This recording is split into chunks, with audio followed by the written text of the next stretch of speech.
வணக்கம். அவசர சட்டம் உதயநிதியின் கதை முடிகிறதா? வெளியான தகவலால் பரபரப்பு.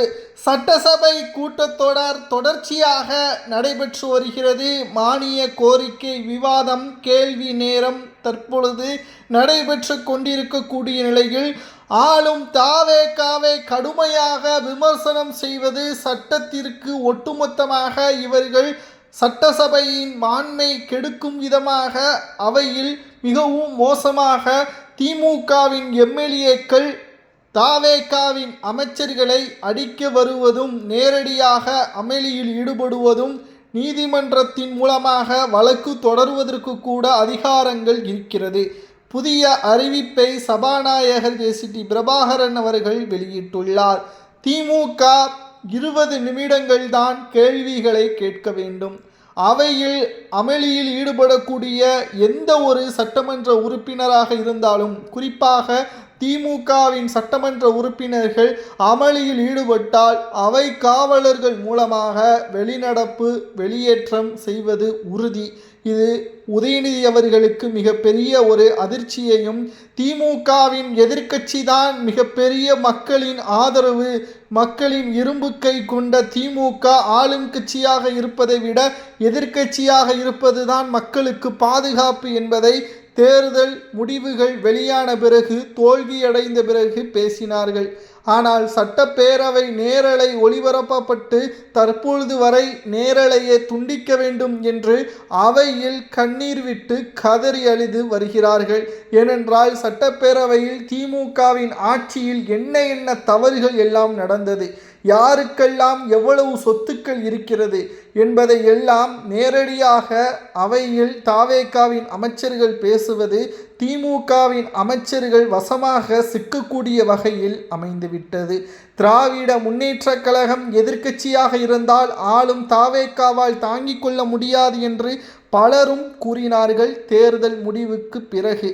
ஆனால் 100 நாட்களுக்கு மேலாகிவிட்டது. இன்று வரைக்கும் திமுகவினர்கள் எதிர்க்கட்சியாக சிறப்பாக வேலை செய்யவில்லை. மக்கள் திமுகவை மிகவும் மோசமான நிலைமையில் வைத்துவிட்டார்கள். எதிர்க்கட்சி தலைவர் உதயநிதி அவர்கள் சட்டப்பேரவையில் வந்து உறங்கிக் கொண்டுதான் இருக்கின்றார்.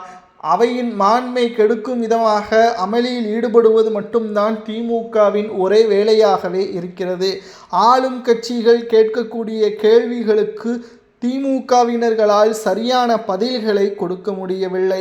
ஏனென்றால் கடந்த கால திமுகவின் ஆட்சியில் ஒவ்வொரு துறைகளிலும் சுமார் 30% கமிஷன்களை பெற்று திமுக மிகப்பெரிய ஊழலை செய்ததாக ஆதாரங்களுடன் தாவேகாவின் அமைச்சர்கள் முன்வைத்த போதிலும் கூட அதற்கான விளக்கத்தை கொடுக்காமல் சட்டப்பேரவையில் இருந்து வெளிநடப்பு தான் செய்கிறார்கள்.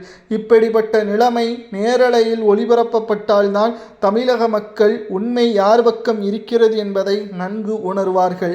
அதை இப்பொழுது நேரடியாக மக்கள் பார்ப்பதன் மூலமாக உதயநிதி அவர்கள் சபாநாயகரிடம் நேரலை ஒளிபரப்ப வேண்டாம், அனைத்து உண்மைகளும் மக்கள் பார்த்து கொண்டிருக்கின்றார்கள், எங்களுக்கு மிகப்பெரிய கடினமான சூழலாக அமைகிறது என்பதை தற்பொழுது அவையில் பேசியிருப்பதால் கண்ணீர் விட்டு கதறி அழும் விதமாக உதயநிதியின் செயல்பாடுகள் சட்டப்பேரவையில் இருக்கிறது. எதிர்க்கட்சி தலைவராக நாங்கள் இருந்தால் தாவேகாவால் தாங்க முடியாது என்று வீரவசனம் எல்லாம் ஆரம்பத்தில் பேசினார்கள். ஆனால் இப்பொழுது இருக்கக்கூடிய அரசியல் கள நிலவரத்தில் திமுகவை கூட்டணியாக இருந்த விசிகாவின் எம்எல்ஏவை தற்பொழுது திமுகவை அவையில் கடுமையாக விமர்சனம் செய்கிறார்கள். அனைத்து சமுதாய மக்களுக்கும் திமுக அரணாக இருக்கும் என்று கூறிய திமுக இதற்கு முன்னால் ஏன் அமைச்சரவையில் இடம் கொடுக்கவில்லை?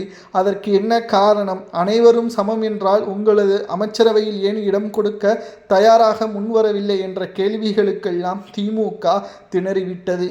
ஏனென்றால் திமுகவின் கூட்டணி 15 வருடங்களுக்கு மேலாக இருந்தது. ஆனால் இப்பொழுது கூட்டணி கட்சிகளே திமுகவை கடுமையான விமர்சனம் செய்வதால் என்ன செய்வதென்று தெரியாமல் அதிர்ச்சியில் இருக்கின்றார் உதயநிதி அவர்கள் சட்டப்பேரவையில். அது மட்டுமல்ல, நடைபெறக்கூடிய உள்ளாட்சி தேர்தல் இடைத்தேர்தலில் திமுக தனித்துதான் போட்டியிடும். அப்படி தனித்து போட்டியிடக்கூடிய சூழல் உருவாகினால் இடைத்தேர்தலில் 7 சட்டமன்ற இடைத்தேர்தலில் ஒரு இடங்களை கூட திமுகவால் கைப்பற்ற முடியவில்லை என்றால் மக்கள் திமுகவை முழுவதும் விரட்டிவிட்டார்கள், மக்கள் திமுகவை முழுவதும் அகற்றிவிட்டார்கள் என்பதுதான் அர்த்தம். சட்டப்பேரவையில் புதிய விதியின் அடிப்படையில் சபாநாயகரின் உத்தரவிற்கு இணங்க எதிர்க்கட்சியினர்கள் விவாதங்களின் பொழுது அமளியில் ஈடுபட்டாலோ அல்லது அடிக்க வந்தாலோ அவர்கள் மீது தகுந்த நடவடிக்கை எடுக்கப்படும் என்ற சபாநாயகரின் உத்தரவிற்கு இணங்க உதயநிதி அவர்கள் என்ன செய்வதென்று தெரியாமல், ஏனென்றால் இளம் தலைமுறை அரசியல்வாதிதான் உதயநிதி, அதில் எந்த ஒரு மாற்று கருத்தும் கிடையாது. ஆனால் ஆளும் கட்சியாக திமுக இருந்த பொழுது அவருக்கான அதிகாரத்தை அவர் முழுமையாக பயன்படுத்தி மக்களுக்கு தேவையான நலத்திட்ட உதவிகளையும் வசதி வாய்ப்புகளையும் ஏற்படுத்தி கொடுத்திருந்தால் நிச்சயம் திமுகவை அரியணையில் ஏறியிருக்கும். ஆனால் உதயநிதி அவர்களது குடும்ப சொத்துக்களையும் அவர்களது நண்பர்களது குடும்ப சொத்துக்களையும் பிரபல நடிகையின் குடும்ப சொத்துக்களையும் மட்டும்தான் அதிகரித்தாரே தவிர ஒட்டுமொத்த தமிழக மக்களை ஏளனமாகத்தான் பார்த்தார்கள். குடும்ப உறுப்பினர்கள், மாஜி அமைச்சர்கள், மன்னர்களாக மக்கள் மத்தியில் ஏளனமாக ஒருமையில் பேசி குறிப்பிட்ட சமூகத்திற்கு எதிராக கடுமையான விமர்சனங்களை முன்வைத்து நீதிமன்ற வழக்கிலும் திமுகவின் மாஜி அமைச்சர்கள் இருக்கிறார்கள். ஏன் அவையின் மூத்த உறுப்பினராக கடந்த திமுகவின் ஆட்சியில் இருந்த துரைமுருகன் அவர்கள் ஒட்டுமொத்தமாக காட்பாடி தொகுதியில் தோல்வியடைந்தார் என்றால் அதற்கு மக்கள்தான் காரணம். எவன் ஒருவன் தன்னை ஆள தன் மீது ஒட்டுமொத்த எதிராக யாரும் இல்லை என்று நினைக்கும் பொழுதுதான் புதிய நபர்கள் உருவாகி அவர்களை அடக்கக்கூடிய நிலைமை உருவாகும். அதுதான் தற்பொழுது தாவேகா உருவாகி திமுகவிற்கு எதிராக மக்கள் பணியை மேற்கொண்டு வருகிறது. எதிர்க்கட்சியாக இன்னமும் சரியான பங்களிப்பை மக்களுக்கு கொடுக்காமல் கடுமையான விமர்சனங்களை மட்டும் தாவேகாவின் மீது முன்வைத்தால் நிச்சயம் எதிர்க்கட்சி அந்தஸ்தை கூட எதிர்வரக்கூடிய அரசியல் காலகட்டத்தில் அனைத்தையும் இழக்கக்கூடிய நிலைமை உருவாகும்.